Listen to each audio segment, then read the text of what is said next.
Неверојатно за колку брзо време можеме да слушнеме работи кои пред 15-20 години било невозможни да се слушнат во етер.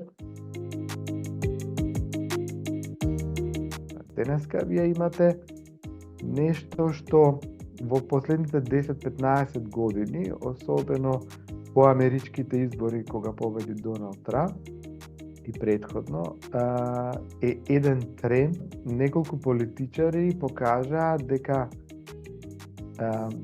тој популарен дискурс кој што ние го гледаме во реалните шоуа, во кафеаните, на улица, може да функционира и на политичката сцена. И не само што може да функционира, него е многу успешен.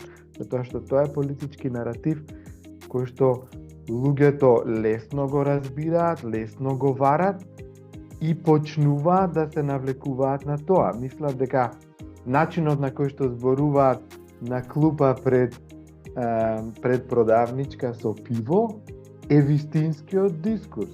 Медиумите се дел од целата приказна.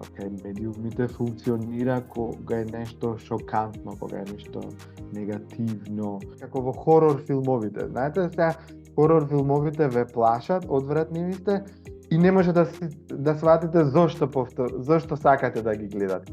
Така и е во медиумите. Нешто е грдо, навредливо, нивото е ниско, вулгарно е, но сепак некако гледачот повторно ќе се налепи на тоа. И сега ние можеме да кажеме медиумите не треба да ги пренесуваат тие делови, а 100 години важи максимата во новинарството дека нели не е вест кога куче ќе касне човек, него кога човек ќе касне.